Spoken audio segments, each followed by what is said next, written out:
Well, let's start off where we are. First and foremost, we are at Duffy's Lane. Y'all better know what it is. NFK, y'all. That's right. Community United Focus Point of Impact Podcast. Big ups to Men's Group. And most certainly, we're going to give a big shout out to Poolside Cooking here today. We got our girl here, Miss Jemmalyn Hewlett, y'all. Thank my you. sister, the amazing, my sister, yo. Thank this you. guy, this the angel. I call her the angel. Oh. Because she be dropping in on people, lifting them up. But, yo, we here with our wonderful, wonderful, wonderful director, executive director, cameraman, Yes. my man, Levi, man, that's my Yes. dude. You know what I'm saying? But yo, Nobody special, but I appreciate it. he is somebody special. We always, everyone on this earth is somebody special. Never doubt that. But Jim, Yes. I'm so happy because for the first time I have you on my show now. Oh. You know, I met Jemmalyn, and I'm gonna tell you guys, I met her a year ago. And she brought me on her show, and we had a discussion, you know, about parents, how the impact of parents, incarceration on parents, right? Absolutely. But Because listen, I'm one of those parents. you're one of those parents. Well, we're going to get to that a little later if that's something you want to talk about. But right now, I really want you to just introduce yourself to the people and tell everybody who you are and how amazing you are. Oh, well, thank you. You know. I feel like I don't even have to do an introduction. Well, I'm Jemmalyn Hewlett. I'm the founder of Poolside Cooking Show and Poolside Cooking Cafe. But we also own and run multiple businesses in the Virginia Beach area. Our main business is the behavioral mental health. So we work with individuals with intellectual developmental disabilities. So that company's called We Care Community Services. Me and my daughter is a mother and daughter in business. So her Yes. company is We Care Too, providing the same service. But she also runs a juice bar. It used to be We Care Juice Bar, so now it's Poolside Juice Bar. Okay. So we did an all-in-one in our restaurant. So our juice bar is now actually located in our restaurant. Okay. So Yeah, we got to get Ashley down here. Ashley is amazing. host. yes, yeah, she's the next. She's the upcoming entrepreneur, and the next generation to make moves. And I'm just blessed to be in a position to be able to show her and guide her to do, to be on that next level in business. And so I'm very proud of her. So that's really what it's about. It's about being an entrepreneur and showing and guiding the next generation. You know, it's really, really beautiful to see the relationship between mother and daughter when I watch you two interact with one another. And it's amazing to me because sometimes the kind of relationship that I see you have with your daughter is that mothering, nurturing type relationship, but it's also one that's like that homegirl relationship. Right. How do you maintain that balance with her? Well, one, even though we have a good relationship, I never wanted to treat her like we're like friends. Okay, that's one thing I did. I wanted to kind of keep separate. I don't want to have the relationship with my kids like we're friends. Yes. Because I always felt like the disrespect's eventually going to come where in. it comes It's in. kind of like putting a friend in your business or a friend, and they kind of take advantage of that and then turn around and utilize, well, because we know each other or we're close, that they're allowed to do certain things. So I never really wanted to treat her like a friend, but we do have a relationship, a respectful relationship where we can be in business and she understands and know how to separate the mommy and the business. So that's what I do respect for her, because when it's time to where it's family time and we dealing with anything with family issues, she know how to separate that, but we also know how to talk to each other in a respectable way to where we can handle and deal with those. Come on, Mom. So, hey, mothers, we got to have a show just on mothering, huh? Got to talk about that. That's something we Oh, gotta absolutely, definitely talk about. absolutely. And now you also have a son. Yes, yes. You want to tell us more about your son? So my son, yes, he right now he's incarcerated. Yeah. Okay. He did some time when he was very young, right after high school. I think he was only 19 at the time when he first got locked up. Oh, wow. And him and 6 other kids, made wrong decisions, broke into a home. Right. He didn't take nothing out of there, but they gave my son 8 years for that. Whoa. Now when he came home, First time offense? Or? First time. Wow. 8 years for a first time offender. yeah. That is Yeah. that is ridiculous. Yeah, That's so, ridiculous. but I think the part that troubles me right now is the fact that when he was doing those 8 years, that he got involved, he ended up getting into drugs, not outside, but inside. Inside. And when he came home, it was hard for him to be successful out here, Right. because he was already addicted. Wow. So his, when he came home, he just had more access to it.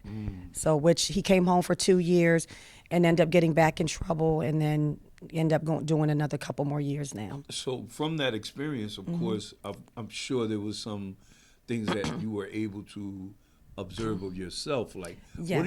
what are some of the things that you felt like you could have done differently to help your son move and maybe navigate better? Well, it's hard to say because as a parent, there's always so many things that we want to do Right. to be able to help them, but we don't want to. We don't want to put too much into them to where they feel like they're not able to do on their own.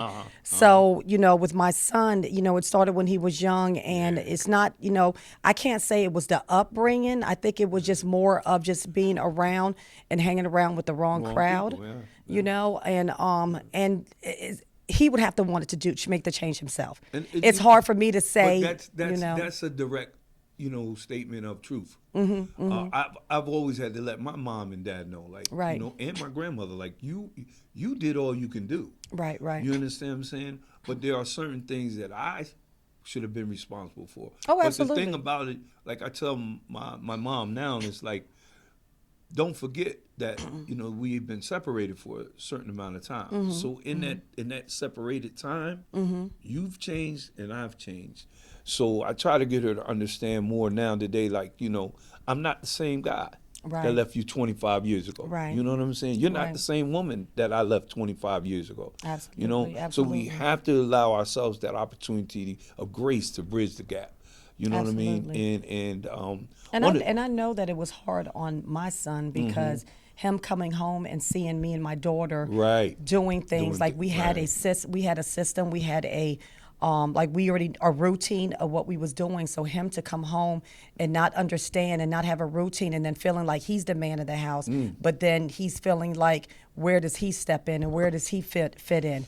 And then not understanding what he went through, not understanding if there was counseling that was needed or anything else that I could do to help him. So, it was just a lot on both parts, his and mine's, where we just wasn't communicating with each other enough.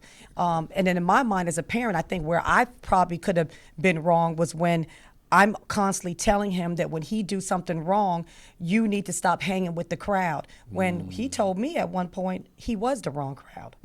So then I had to stop and realize, what? I need to stop trying to blame it on everybody else right. when he needs to kind of make the change himself. Because I tell a lot of my, when I get my clients or my mentees, I always remind them, man, of the threes.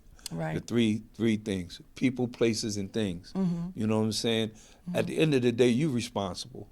Right. And you have to hold yourself accountable for the people you're dealing with.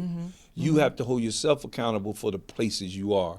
You have to hold yourself accountable for the things that you are interacting in that are causing you to have these setbacks in life. Absolutely. And so, being a leader and things like that, I know the feeling of, disappointment in yourself when you realize you've been probably the problem of leading other people astray. Absolutely. And that's Because a good and it was identification hard from too, yourself. because here it is, my son's going this direction, Word. and I was in position, in a leadership position. Word. Like I'm here helping, guiding, and showing others in business, and here it is, my son is going down the wrong path. So it was a lot of hurt. It was a lot of mixed feelings as far as like, what was I doing wrong? But at the same time, I had to come to reality that, okay, this is what's going on with my son. Exactly. But I didn't stop doing what I had to do out in the community. And Especially when people kind of looks up to you. Yeah, but sadly, people have reality. You know what I'm saying? What's meant to hit you, gonna hit you. What's meant to miss you, gonna miss you. Right. What God hasn't ordained it for you, it ain't that time. Right. You know what I'm saying? And as much as we can want something for somebody, or we can have a desire for somebody to have something, or for us to even have something, if it's not the time that God has decreed for us to have it, we ain't gonna have it. Right. And so that's cool. But yo, listen. One of the things that I really want people to learn about you today is how dynamite a person you are. Like, I'm dead serious. Like, this is one of the most genuine, loving, caring. Man, you about to make me cry. I can feel the energy over here. Yeah, man. It's like, I've never met a person. Jim, you are so inspirational. And I had to, that's why this interview for me was so very important. Because you've impacted my life. You've impacted, from the day I met you, you've impacted my life. From the day I met you, I've watched you impact the lives of others all around you. And it, to me, like, how does a person attain that kind of quality as a human being? You're gonna make me cry. One thing I've learned in business is that you got to remain humble. Come on. Okay? Like when I realized where all my blessings came from, especially when I didn't have experience in all the businesses that I was in, Yes. I realized that it was because I gave back. I gave back information. I helped others. I gave even when I didn't have to give. And I noticed that when I was doing that, the more that was happening to me. And I'll give you an example. Like, for instance, in my restaurant, we've been renovating and getting that restaurant together for a year and a half. Yo, listen to this. Okay. This is amazing. For a year and a half, somebody would have probably gave up by then, because by the time you paid the rent for a year and a half, we probably kicked out almost $200,000. That's not including the contracting work that we had to put into it. But not once I ever thought of giving up, or not once I thought about that I lost. Come on, sis. I stayed humble with what I was doing. I stayed focused on what I needed to do. And God guided me through the rest of the way. And he still got me here. Now we're about to open in about 3 weeks. But just to see how a whole year and a half went and nothing generating. Yo. And, that's just the restaurant part. Y'all don't understand what she said. A year and a half, this restaurant has been operating not as a restaurant, but as an event space. And I'm telling you, when I tell you she has no available space, she has no available space. Oh, It's he kept crazy. us booked. He kept us booked. We've been busy filming. And because I stayed focused and stayed consistent with what we was doing, now he allowed us to be on Tubi. So we're getting ready to air on Tubi, as well as WGNT. We're actually pitching to be on Tubi. Really? That's what we're doing here. Well, we got our own network. I know. So Poolside Cooking has its own network. I know. So pretty soon we're able to bring others on to the network. Please come and grab Duffy's Lane. Like, come and grab us, because we got content for you. You know? So God is good. I mean, and all this came from no experience. I have no experience in cooking. I have no experience in production. I have no experience in being no producer for no show. Not just a cooking show, but any show. But listen, she be running us. But he's been though. good, So I stay humble with what I'm doing. So the key is just stay humble. Like we don't do no more than what is expected from us when it comes to the business, and always giving back. You see what she said, right? She said, "Stay humble." I don't think a lot of people get that. One of the scholars of my religion, he said that the man who says that he's humble is not humble. And when people, they have a tendency to not really understand what that means. Like, being patient, being steadfast, being consistent. You know what I'm saying? Being, as she kept saying, as you all were listening, she kept talking about how she stayed firm in her hope and her faith, and knowing that things are gonna, she's gonna win. I gotta share this with y'all. Jemmalyn is actually like a mentor to me. Like, I call this sister when I have all kinds of problems business-wise and I'm trying to move.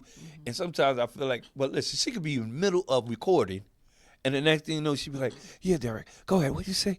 Oh, no." And she'll start talking to me, like right in the middle, and I'll be like, "Jim, are you?" She'll be like, "Yeah, all right, let me call you back." She'll be like, okay, but look, we can talk, you know what I'm saying? And I love that you make time for people like that. What does it mean to you of what you have created with the staff that you work with? You have such talented people around you. How did you create that ambiance, that energy? Everything starts with you. Like, sometimes I have to have a good energy for others. You might come in there in a bad mood, have a bad day, and I have to come in there with that positive energy. So I always have to remember that every time I step into the building, whether it's our restaurant, whether it's our behavioral health business, when we're filming, that I have to have a good attitude, because sometimes that attitude reflects off of somebody else. that's not, having it. So as far as everybody goes, it takes a good team to be able to do what we do. Right. There's nothing I can't do by myself, but you can create a team to be able to get it to the next level. And that's what we did. And a lot of times it starts by you. When people wants to work with you, when people wants to do for you because they see the growth or they see the positivity that you're doing in the community, people's going to want to work around you. That's right. And as long as you can keep it that and understand that, then you'll always have great people with you. And it's going to, like I said, it's going to take a team for us to get it to where it needs to be. Right, you And definitely I doing understand that. I know I can't do it by myself. I can come up with the idea. I can start the business. But like in my restaurant, I can't be the chef. I can't be the dishwasher. I can't be the waitress, the bartender, So I know it takes a team. And in order to make sure that a team can work together to get it successful is that I have to understand what I have to do on my part that they see in me to make it happen. Well, listen, if they hang around you like I do, and you just spend a little moment around you, it's like the energy just rubs off on you. You know what I'm saying? You're really a good person to observe, like when you're doing work. You know what I'm saying? And not everybody's going to be for you. No, they're not. Sometimes you have to let It's just let crazy you people got to know. that because I was about to ask you, how do Yeah. you handle that? Those that come in, and literally, I was about to revert to that question. Like, how do you deal with those who maybe you brought in that you thought were a fit, Right. and then It's you really know, very simple. Thank you and have a wonderful day. Have a blessed life. Yeah. No, you can't. There's going to be some that that got the potential, and you want to understand how everybody moves and works. Yes, ma'am. And if it's workable to where I can do that, then that's fine. But if I know that it's absolutely no way, then I just kind of thank them for their time. But and then we just keep moving. Yeah. But everybody, even with staffing, a lot of people has issues with, problems with staffing. And, and a lot of people don't want to continue to keep running their business because of that. But I'm like, you don't allow them to stop you. Right. Yeah. I was like, you keep going until you find the right one. Exactly. Because again, everybody's not going to be for you. And it's not that it's a bad thing. It's just that your intentions is to build and grow. Yes. And you got to have the right mindset in order to do that. Come on. So the people that you bring on has to be on that same mindset. Page.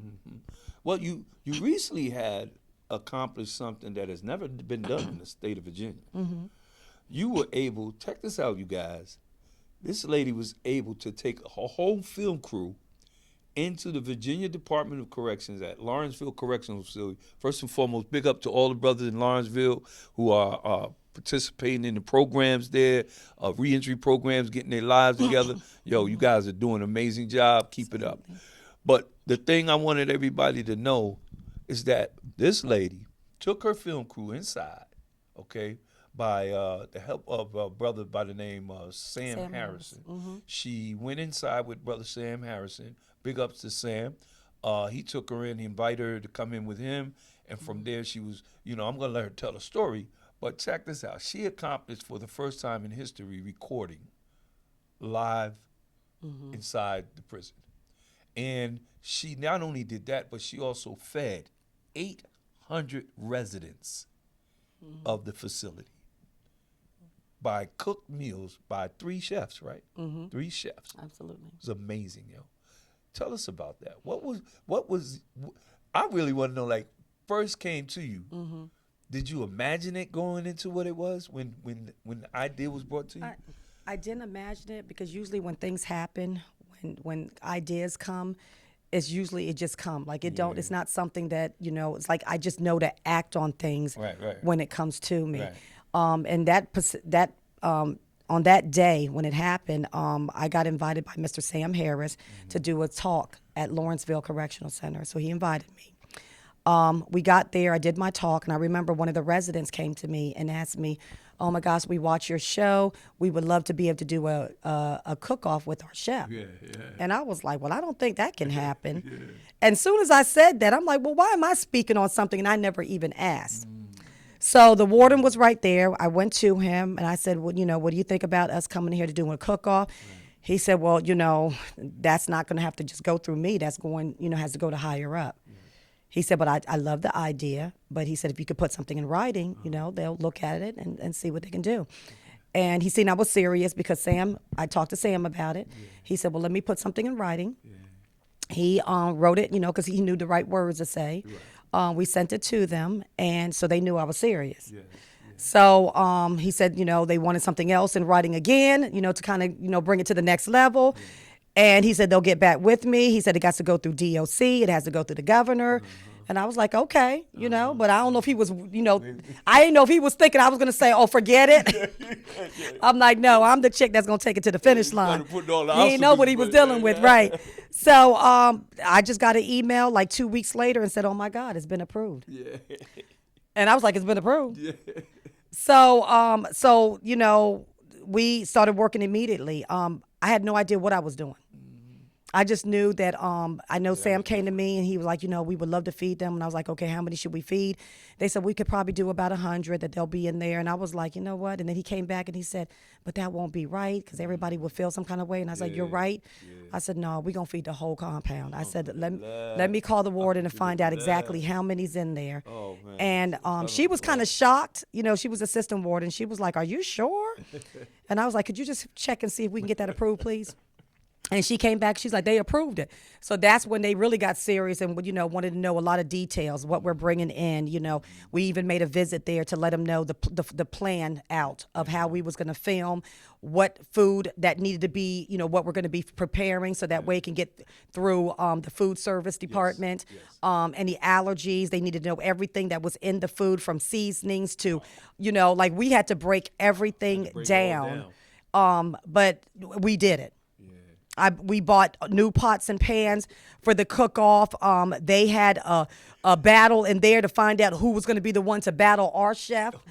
And it broke it down to 3 residents there. So 3 residents against Chef Wimbo. And so I made sure that I had all the pots and pans, all their ingredients. They gave us the ingredients of what they want to cook. I'm thinking it was going to be this high-class swole.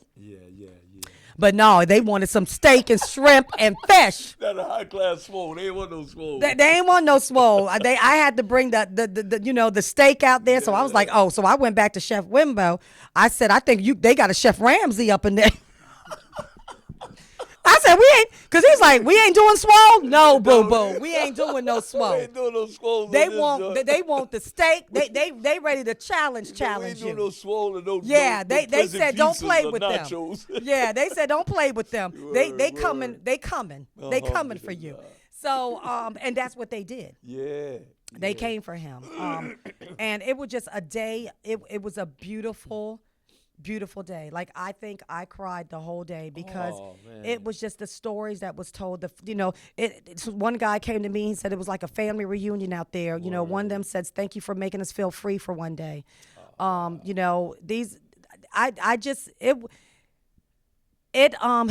It did something to me, to be able to go in there and feel that I was able to do something for 800 men. And nothing, it wasn't even really planned like that. Like everything was like once we got the word, we literally had 2 weeks to prepare to go in there. And that was feeding 800 men. And even down to the feeding part, people was like, well, how you going to feed them? Like, that was a God's movement because everything happened just like and that. I'm talking about, I'm a spontaneous person. And I get to moving. You about one of the first people I saw move how I move. You know what I'm saying?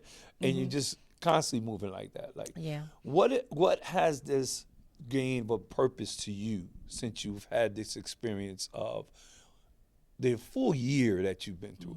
Because when I met you, you allowed us to kick off the year with the Extraordinary Woman Sister. We recognized you for the wonderful work you do, but in so many other, we recognize actually like 14 women.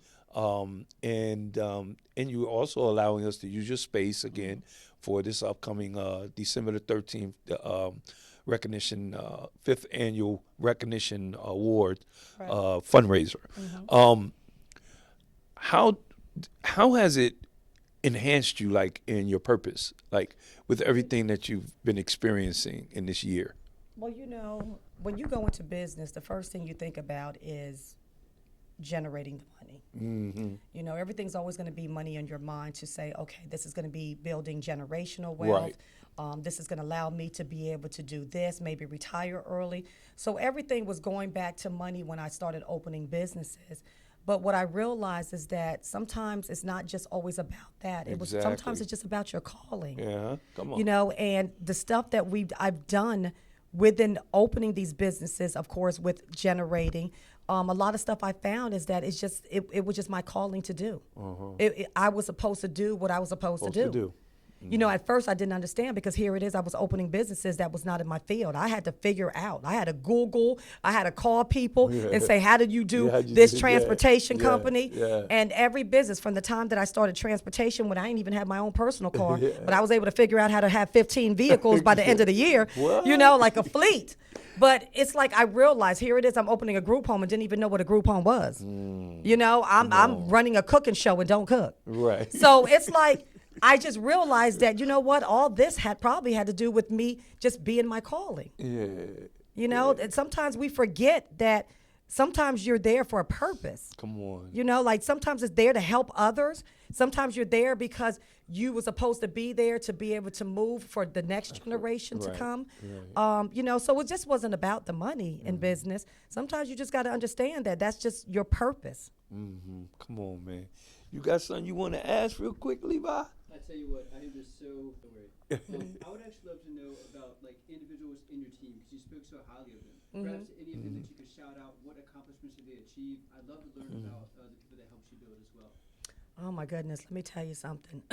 Well, before you Everybody. begin, let me just mention, guys, December the 13th, for the recognition award, we're actually recognizing all the men of her team. Yeah, we're recognizing the whole men of, because the whole thing of the event that night is to recognize extraordinary men in the neighborhood who have been, you know, giving back to the community and everything. So we're recognizing the whole team of Poolside Cooking, the men of the organization. Yeah, And we have to understand that, you know, it's not about who started with you that's right. in business.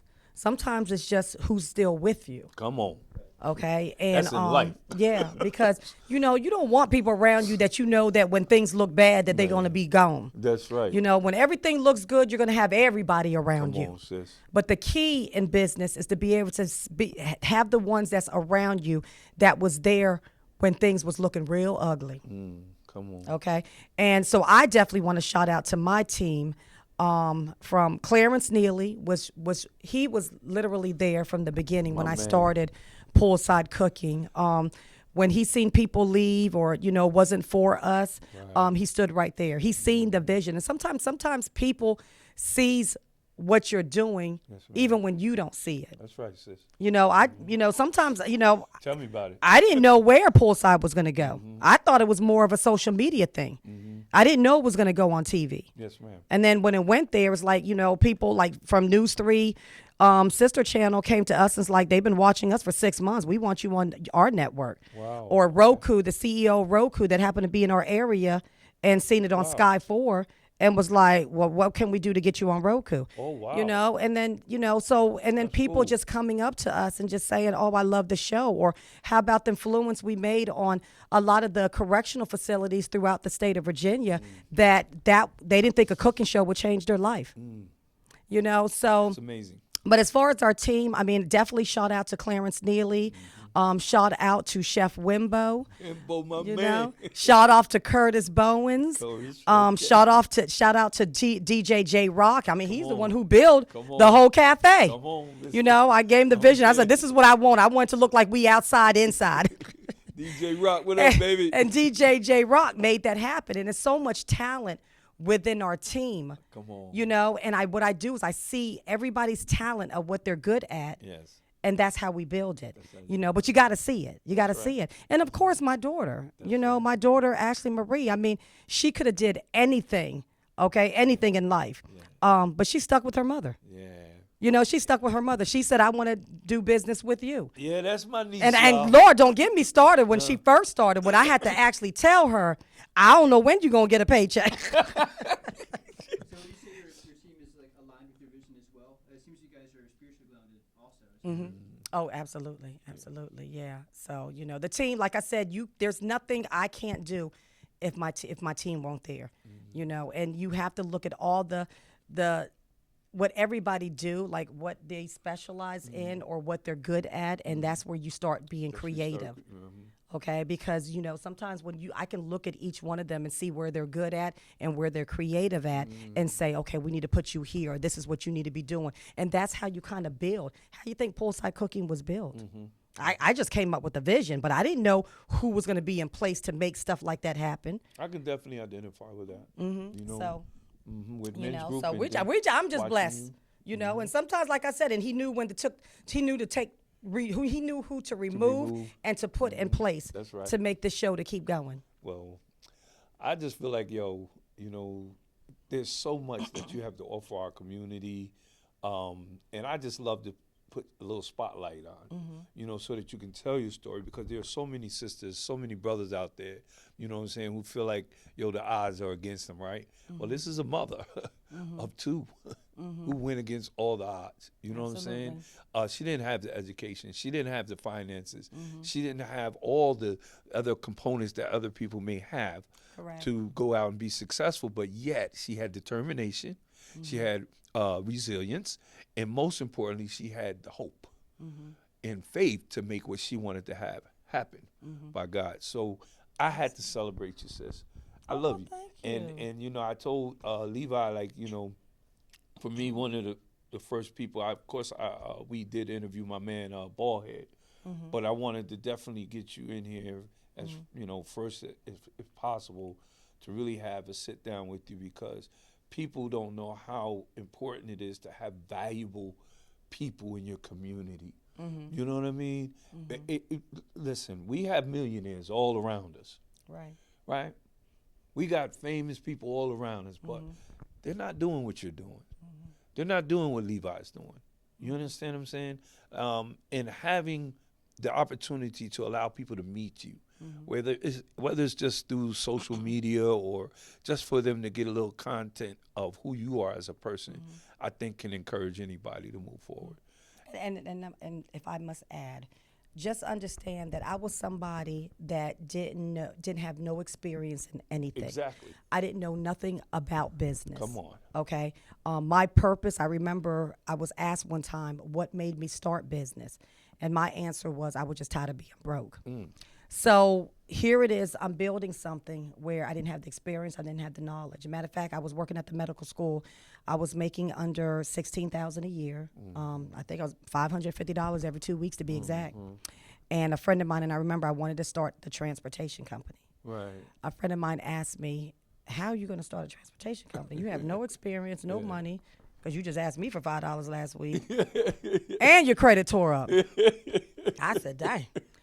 I said, the odds was really against me. I was like, you know what? The first thing I thought, I was like, talk too much. I told you all that. I told you about my credit too, and Did I tell you? yeah, I'm like, I talk too much, But my answer back was, you know what? If the business didn't work out, I guess I'll just go back to being broke. What did I have to lose?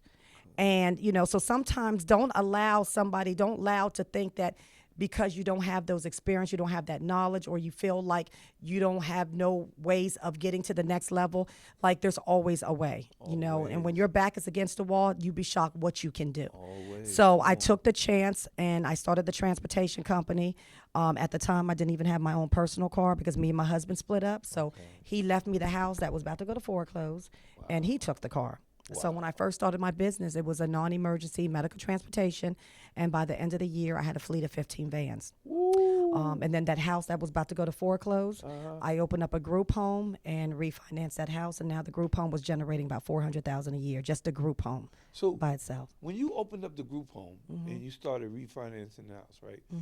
What did you move into, like a Yes, so what I did was, but by then I already knew I wanted to open a second group home. Okay. So once the house was filled, I started looking for another house, which was a rental at that time. So I rented the next house. I owned my home, but I rented the second one. Right. And I stayed in there until I got that home filled and turned that into a group home. So I made sacrifices. I was doing stuff that I was like, you know what, I got to juggle like this because my credit was tore up. So I ain't have credit to go out there and just get the money to go purchase, buy, rent, or whatever they had to do. I had to kind of move in the way I knew how to move. Between the sacrificing and staying consistent with what you're doing and believing in the process, that's kind of what got me to the next level. There you go. Hey man, look, I couldn't have brought you the recipe to success more easier than I just did. I just gave it to you through the angel. And I started with just an earned income credit check of $4,500. Did y'all hear that? I bought that wheelchair van and I prayed on that van, and that's where I made that $4,500 check. I made that check move. You hear me? And it built an empire That's crazy, yo. off of that $4,500 check. Still never even got a loan. It's crazy, yo. I was the loan. We talk a lot, and every time I hear a story, it kind of recharges me. You know what I'm saying? What time frame was that? Was that during COVID or before? No, I started my first business in 2011. I started the non-emergency Wow. medical transportation. I ran that, and then my group home opened up in 2013. Okay. I opened 2 group homes then, and then from there, I added supportive in-home services to our group home, where I had an office. I opened an office in Richmond, and then we had an office here. And then I opened up a salon. Don't do hair, but I opened up a salon because I wanted to provide spa services to our individuals with disabilities. Okay. And then after the salon, I opened up the restaurant, which is called We Care Salon and Spa, because my stylist wanted a cafe next door to the salon. Oh, wow. So, and then from there, the juice bar and then Poolside Cooking came when the pandemic. Oh, wow. You navigated all that while being a mother as well, along Yeah. with all the other challenges. Yeah. Exactly. Well, Yeah. the kids wasn't small, so that was good. But my daughter was willing to learn, so she kind of worked. She was working at Harris Teeter. She just made Employee of the Month, and she came to me when she started seeing me move with the businesses because I didn't have partners. I was running it by myself. Yes. And she seen me, and she was like, she want to work for me. And that's when I told her, I said, look, I would love for you to work with me, but do understand you might not get paid for a while. And then she kind of looked at me, and she's like, well, let's go. So she believed in what I was doing because she seen me move. Yes, And when you seen somebody move, even when stuff was going down, like I was kind of like running over it. Like I wasn't allowing it to get me down. Like, if something got cut off, like I remember one time our electricity got cut off. I was like, go to your auntie's house until I can get the money. Then I'll stay here. You go to your aunt's house, and we'll keep it going. That's right. That's And what you I gotta just do. stayed focused on what I had to do. When the money came, I paid, and I just kept focusing on the businesses. Exactly. And now, I'm going to let you get out of here because I know you got it. But I have to ask you, like, what would you suggest? What would you say to a person when you see an individual maybe not being the best person that they can be, right? I always found your personality, you have so much your character is so quality, right? Something I'm big on. And one of the things, like when I study you, and also I study all of your whole team actually, like Clarence, me and Curtis, you know what I'm saying? Man, you guys are really Chef Wimbo, the confidence. But it's not a cocky confidence. It's really quality character. Why is that so important coming from you? Like, why is character so important? Because what people don't realize is that's how you build what you're doing. Like your character, your energy, your attitude is what build my company.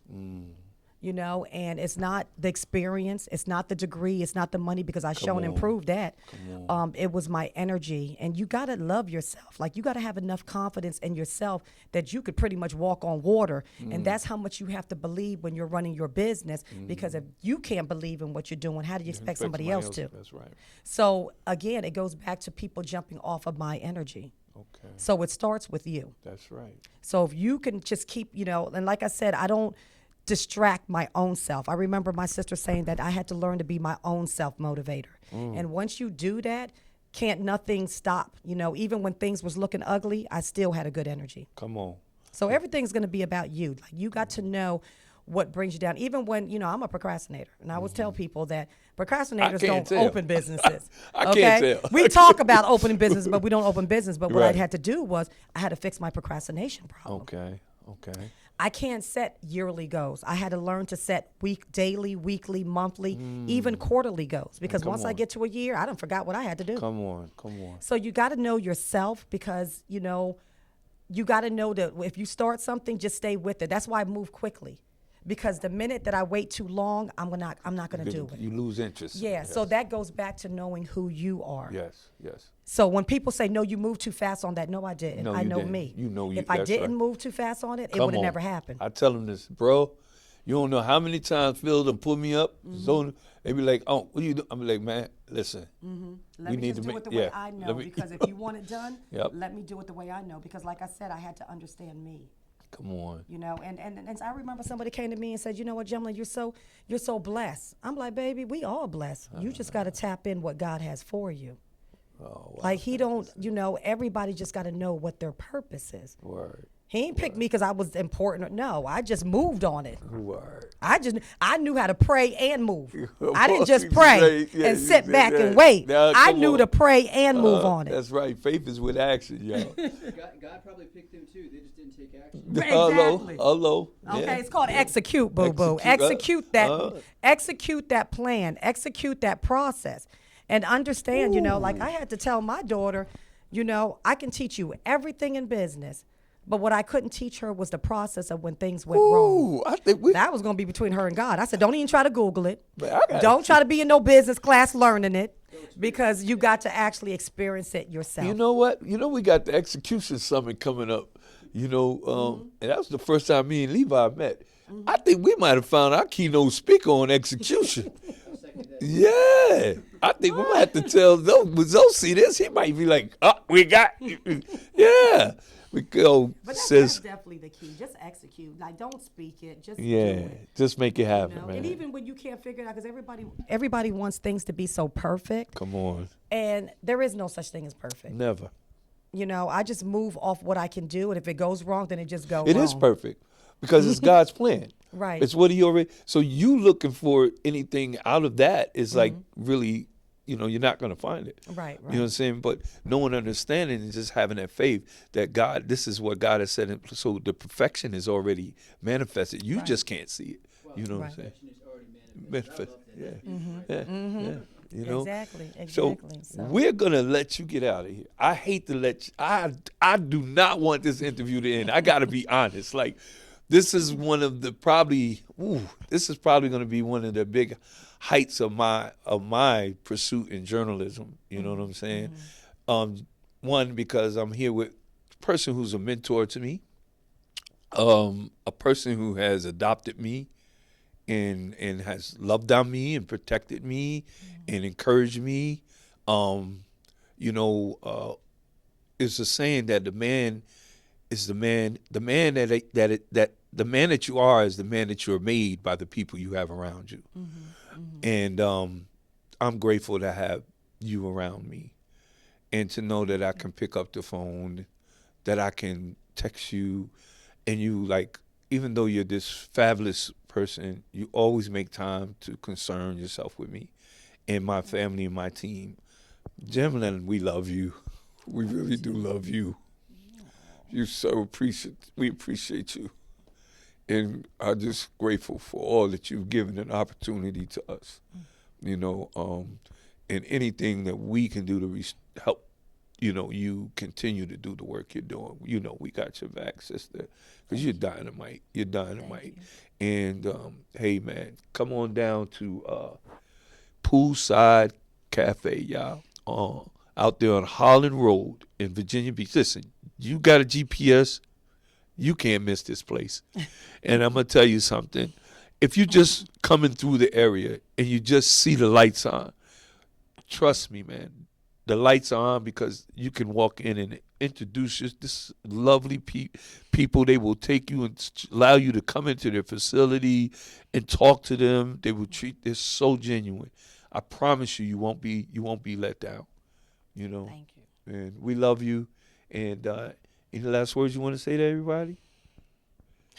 Just stay focused. Okay. Definitely love yourself because it starts with you. Keep going. Surround yourself around people that want to see you do well. Yes, you know, that's a big key is being around the right people. You know, and you know, I thank you for allowing me to just be here around you. You know, you say you think you influence. You know, I see what you're doing in the community, No, and I thank love you. it. Thank So thank you for being such an influence to others. you. Thank you, Okay. sis. I appreciate it. You know, And we're looking forward to the next project that's coming out. We're looking at doing self-destruction. Oh yeah. Oh, So for those that remember self-destruction, gosh. which was from a video back from 1989.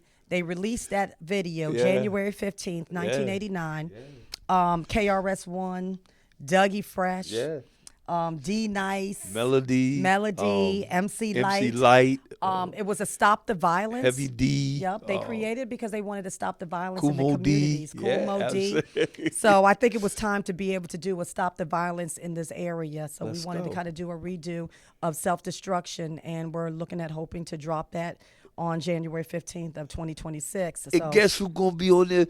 Yo, self-destruction. Roxanne. Your boy gonna be holding it down.